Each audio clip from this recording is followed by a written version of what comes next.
Hello बच्चों, आज इस वीडियो में हम देखेंगे कि हमें बिजली को क्यों बचाना चाहिए और किस प्रकार बचाना चाहिए, यानी बिजली को कैसे और क्यों कंजर्व करना चाहिए। तो सबसे पहले यह सोचते हैं कि हमें बिजली को क्यों बचाना चाहिए। रोज़मर्रा की ज़िंदगी में हमें बिजली मिलती रहती है तो हम इसकी बचत नहीं करते, पर आपको यह मालूम होना चाहिए कि आज भी बहुत से लोग छोटे छोटे गांवों में रह रहे हैं जहां पर बिजली नहीं है, या फिर उन्हें बिजली मिलती भी है तो चंद घंटों के लिए। और ये ना भूलिए, बिजली फ्री में नहीं मिलती।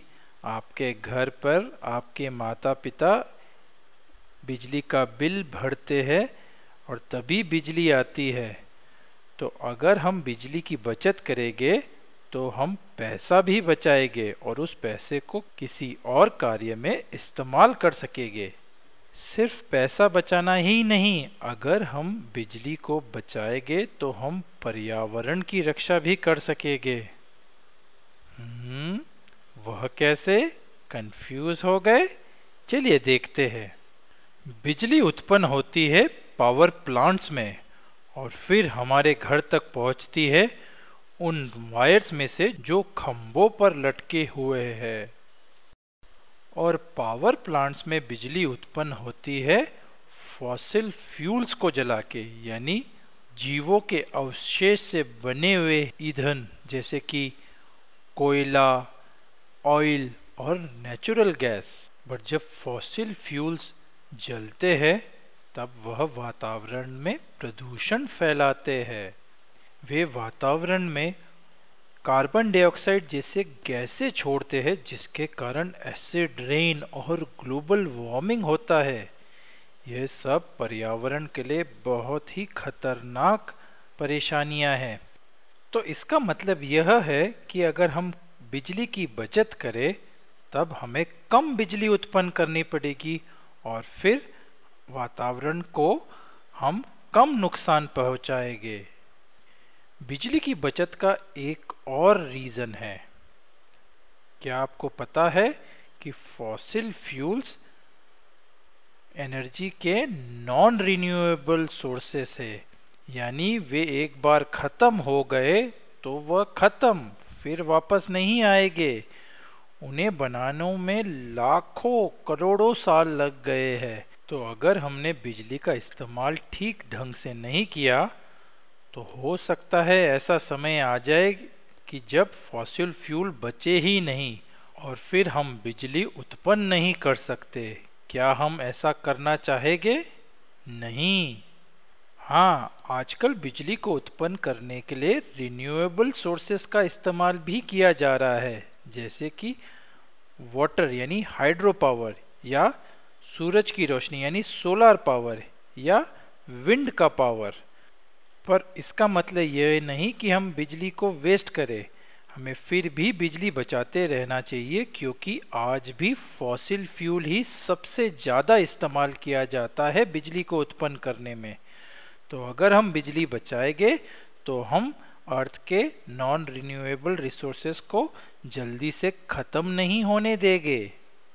कल्पना कीजिए, एक दिन ऐसा आया जबकि पावर प्लांट अपना कार्य करना बंद कर दिए क्योंकि फॉसिल फ्यूल ही नहीं बचा, और फिर उस दिन कोई बिजली नहीं होगी, कहीं पर लाइट नहीं, कोई फैन नहीं, कोई टीवी नहीं, कोई फ़ोन नहीं।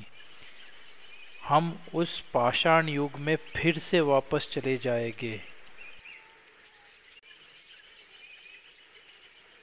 उन केवमैन के पास बिजली नहीं हुआ करती थी और उनकी ज़िंदगी बहुत ही कठिन थी। वे ज़्यादातर समय अपना खाना ढूंढने में और जंगली जानवरों से बचने में बिताया करते थे।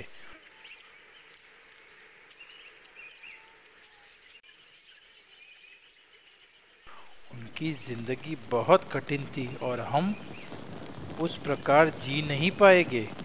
तो इसलिए अगर हम थोड़ा सा कार्य आज करें तो हम वह बुरा कल आने से बच सकते हैं। तो इसलिए बिजली को जरूर से बचाइए और अपने आने वाले कल की रक्षा कीजिए। तो अब हमें समझ में आ गया है कि बिजली को क्यों बचाना चाहिए। तो अब देखते हैं कि बिजली कैसे बचाए। सबसे सिंपल कार्य, जब भी बिजली की ज़रूरत नहीं हो तब स्विच को ऑफ कर दीजिए। जैसे कि लाइट, फैन, टीवी, कंप्यूटर इत्यादि, जब आप रूम से बाहर जा रहे हो तो स्विच को ऑफ कर दीजिए। दिन के समय अगर आप खिड़की को खुली रखेंगे तो सूरज की रोशनी रूम के अंदर आएगी और आपको एक्स्ट्रा लाइट्स की ज़रूरत नहीं पड़ेगी। तो इसलिए सूरज की प्राकृतिक रोशनी का मज़ा लीजिए और बिजली बचाइए। फ्रिज के दरवाजे बंद रखिए। अगर उन्हें ज़्यादा देर तक खुले रखेंगे तो वह ज़्यादा बिजली इस्तेमाल करते हैं। और जब भी संभव हो एसी की जगह फैन का इस्तेमाल करें। और हमारी रोज़मर्रा की ज़िंदगी में इलेक्ट्रिक गीज़र्स का हम इस्तेमाल करते हैं पानी गर्म करने में, या इलेक्ट्रिक कुकर या हीटर का कुकिंग करते समय। इसके जगह हम सोलर गीज़र और सोलर कुकर भी इस्तेमाल कर सकते हैं। सोलर पावर का इस्तेमाल करना यानी नेचुरल और रिन्यूएबल सोर्स ऑफ एनर्जी यानी सूर्य शक्ति का इस्तेमाल करना।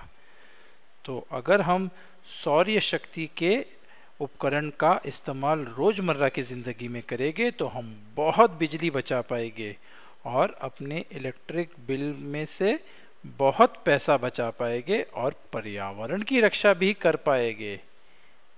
जरा सोचिए, अगर हम में से हर एक कोई यह छोटे छोटे कार्य करके बिजली बचाए तो हम कितनी बिजली बचा पाएंगे, है ना बच्चों? और क्या किया जा सकता है बिजली को बचाने के लिए?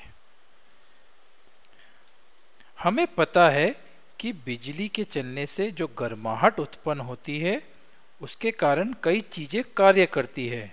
जैसे कि एक बल्ब का कार्य होता है लाइट यानी रोशनी देना, पर जब वह बिजली का इस्तेमाल करता है तब वह गर्माहट भी उत्पन्न कर रहा है, जिसके कारण बिजली वेस्ट हो रही है ना? और इस वेस्टेज को रोकने के लिए आप ट्यूबलाइट या कॉम्पैक्ट फ्लोरेसेंट लैंप्स यानी CFL बल्ब का भी इस्तेमाल कर सकते हैं रेगुलर बल्ब्स की जगह।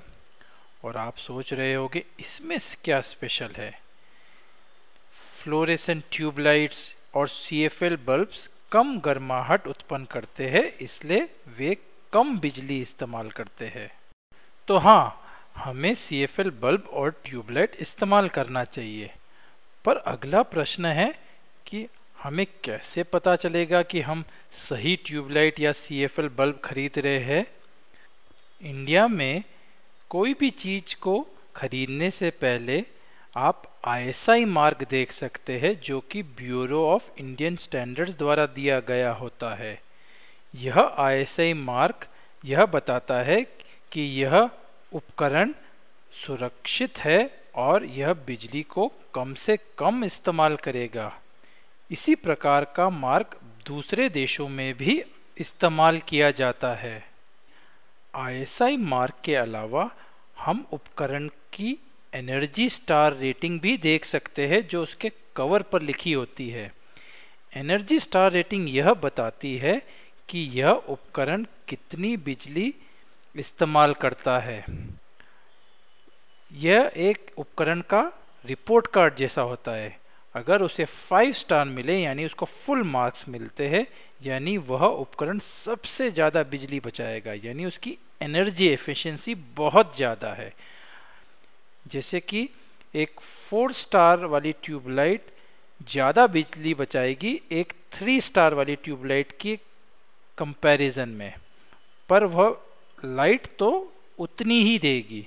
इसलिए आप हाई स्टार वाले उपकरण खरीदेंगे तो वह कम बिजली इस्तेमाल करेंगे और कम गर्माहट भी। हम आज बिजली के बिना अपनी ज़िंदगी नहीं सोच सकते। तो इसलिए हमें इस भेंट का ध्यान रखना चाहिए और ध्यान से इस्तेमाल करना चाहिए, नहीं तो हम उस पाषाण युग में फिर से चले जाएंगे। आज के लिए इतना ही बच्चों, फिर मिलेंगे। Bye bye.